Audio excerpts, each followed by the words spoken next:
আমির আমিরের যে এই মানে যেটা এক্স হ্যান্ডেলের যে পোস্টটা, এটি হ্যাক করে এই পোস্টটা দেয়া হয়েছে, যা বলেই দিচ্ছি। তাহলে প্রশ্ন, হ্যাক কে করলো, মানে কারা করলো? জামায়াতের আমির কিন্তু ইঙ্গিত দিয়েছে, মনে এটা কিন্তু খুব স্পষ্ট। মিছিল বিএনপি থেকেই বের করা হয়েছে, ছাত্রদল বের করেছে হই হই করে।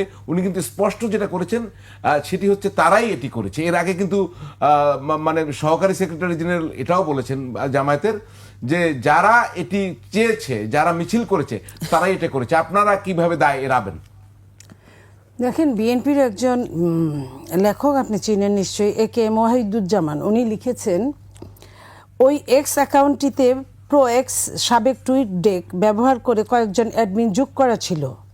৩, ওই সকল অ্যাডমিনের মধ্য থেকে একজন অ্যাডমিন জামাতের আমিরের ওই এক্স অ্যাকাউন্ট থেকে লেখাটি পোস্ট করেছিলেন। ৪, প্রো সাবস্ক্রিপশন থাকা এক্স অ্যাকাউন্ট হ্যাক করা অত্যন্ত কঠিন কাজ, আর হ্যাক হয়ে গেলে সেটা উদ্ধার করাও সময় সাপেক্ষ ব্যাপার। ৫, জামায়াতে ইসলামীর উচিত ছিল ভুল স্বীকার করে ক্ষমা চাওয়া, সেটা না করে তারা অ্যাকাউন্ট হ্যাকিংয়ের আজগুবি হাস্যকর তথ্য বাজারে নিয়ে এসেছে। এই যে অ্যাকাউন্টটা কতক্ষণ লাগে অ্যাকাউন্ট হ্যাক থেকে তুলতে, অ্যাকাউন্ট হ্যাক হয়েছিল কিনা, আমি কিন্তু আমার দলের একজন নেতার বরাত দিয়ে আমি আপনাকে কথাটা বললাম। এটা বিএনপির এত ক্ষমতা নাই, বিএনপি বট বাহিনী পালে না।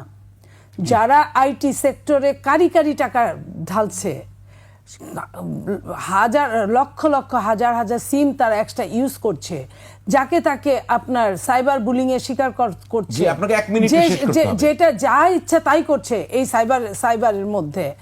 তারা যদি এই কথা বলে তাহলে ভূতের মুখে রাম নামের মতোই শোনায় আপনার। এইটা আমরা মনে করি যে এইটা উনি এক কথায় স্বীকার করলেই হতো যে ভুল মানুষেরই হয় এইখানে, যে উনি ওই কথাটা বলতে চান নাই বা লিখতে চান নাই।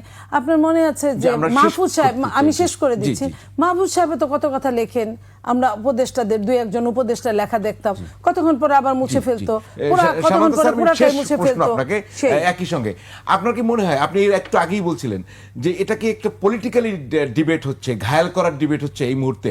মূল জায়গায় আমরা অ্যাড্রেস করতে পারছি, নারীর মান বা তার মর্যাদা সমুন্নত করার চেয়ে দুটি রাজনৈতিক দল কি এখন বিবাদে জড়ানো এই বিষয় নিয়ে? একদম সংক্ষেপে জবাব চাই। মানে এটা তো অবশ্যই, এটা নিয়ে আমার আর বেশি কিছু বলার নেই। আমি যেটা একটু বলতে মিস করেছিলাম আমি একটু বলি।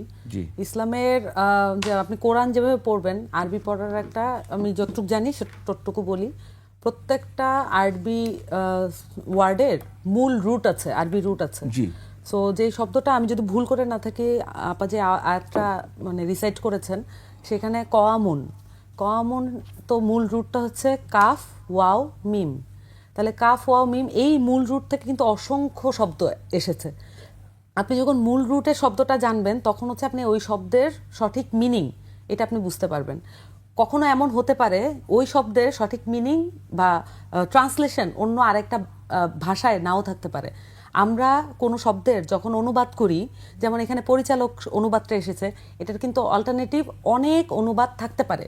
যেমন তত্ত্বাবধায়ক, এটা আরেকটা শব্দ হতে পারে। কম শব্দটা যেখান থেকে এসেছে সেটার মূল রুট কিন্তু এটাই।